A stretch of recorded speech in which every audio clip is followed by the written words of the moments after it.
Hey up everybody, welcome back to the Audi Cycling YouTube channel where today I'm going to be talking about the Grand Prix de Wallonie, the next round of the Super Classico, and one where I think that you could get the top six riders. I think that it's very possible that you could pick the top six of this race. Obviously that's kind of a bit of a stretch, but we do have last year's winner here, Mathieu van der Poel. Probably the biggest question mark in the whole race is Van der Poel. Of course, the last two races which he has done, he hasn't done very well in, and that's certainly a reflection of perhaps the fact that he was planning on stopping the season post World Championships, but obviously he has been encouraged to keep on riding through whatever reason that is, be it money or whatever the hell it is. But anyway, that's unimportant. What is important is he going to be a good pick for VELOGAMES? I'm not too sure. He won the race last year, and therefore I do think that he might have a reason for wanting to double up here. But at the same time, they do have other options in Søren Kragh Andersen and Axel Laurent. So I think that you can certainly put Van der Poel on your team. And, is Van der Poel at ever so slightly, not peak Van der Poel still, a big threat to win this race? Yes, absolutely he is. So I'd say that Van der Poel is still a good choice for a lot of teams if you are a little bit concerned about not having the big man on your team. Christoph, I'm not overly I don't think he's particularly suited to this race. The uphill finish, I think, suits sort of Valenshore a bit more. Demar could probably hang on. You do see quite a mix in the top 10 in this race. Philipsen finished top 10 here last year, but you also get guys like Turns and Barguil finishing in the top 10, so it's a proper mix. Wouldn't surprise me if Demar managed to pull out a good result here. Gamay, he just hasn't looked good this year, unfortunately, so I can't recommend him. Matthews, he's coming back like a few of these riders from the Canadian races, Quebec and Montreal. And therefore, it's a bit questionable as to how they're going to be doing from that. Their kind of a jet lag effect, how that's going to be affecting them. Obviously, those races were not, that long ago. But, I'm going to presume that he's, if he is in good form, then he will be a fantastic pick for all teams. It's, of course, very suited to him. Just a very strong puncher, sprinter finish, and I think that Matthews is really suited to this race, and given good form and a lack of jet lag, I'd say that he's a guy who could definitely finish on the podium.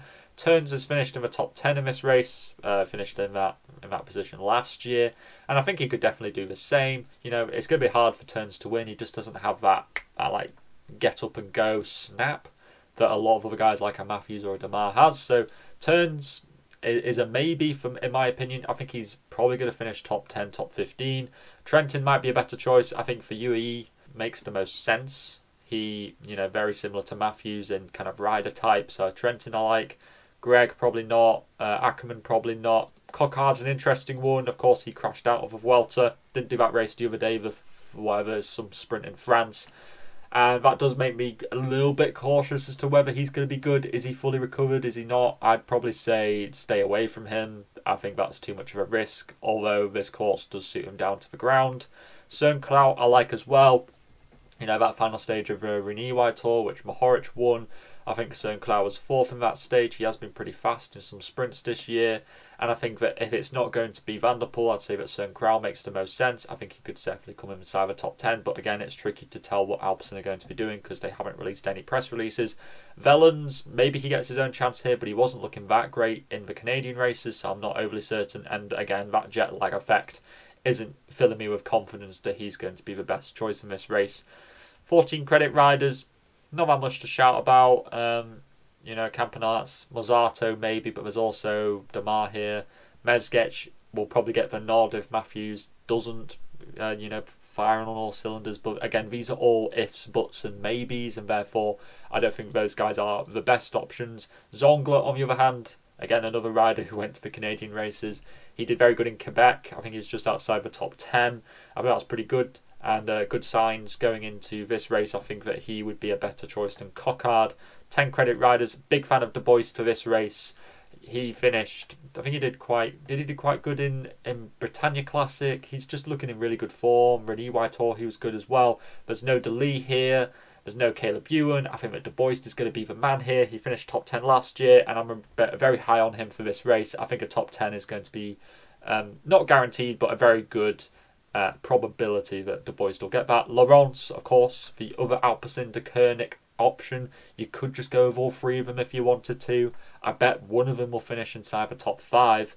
But again, is that going to be sensible? Probably not. Serrano's probably quite good. I don't think Arambaru's not here. Serrano probably makes the most sense. And I think he came top 10. I think he came second or third here last year round after winning the Tour of Britain. So I quite like him. Intermarché, with the recent removal of Mike Turnison, there's Dion Smith, Loic Vliegen, there's also Maddie Michels. I think he's a pretty decent shout as well. Søren Valensholt I'm a big fan of for this race as well.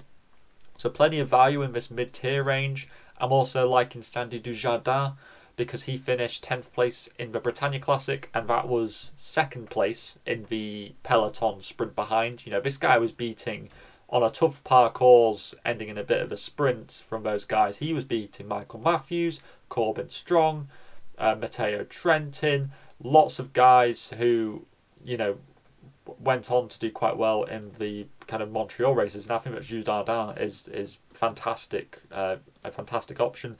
Zeb Kiffin, Jack Rootkin Gray, these guys are here because of their good performances recently. Of course, Zeb Kiffin top 10 in GC at the Tour of Britain, came top 10 in 2 stages as well.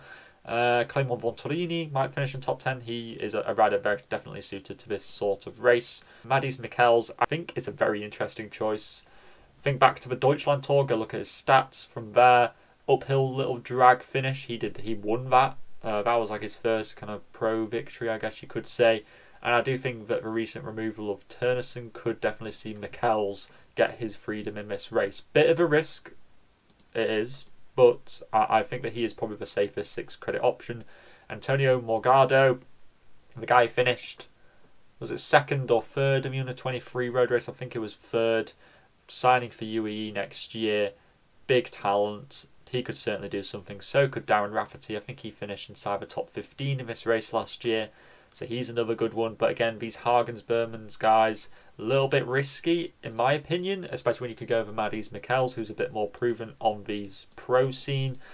Stephen Williams, a fantastic puncher. He's been looking so strong recently. Tour of Britain, he was looking pretty decent too. So him and Dylan Turns, both good choices. I think you could go with either of those guys. Harry Birchall, a good domestic scene rider, has done very well in a lot of the very tough road races here in the British calendar.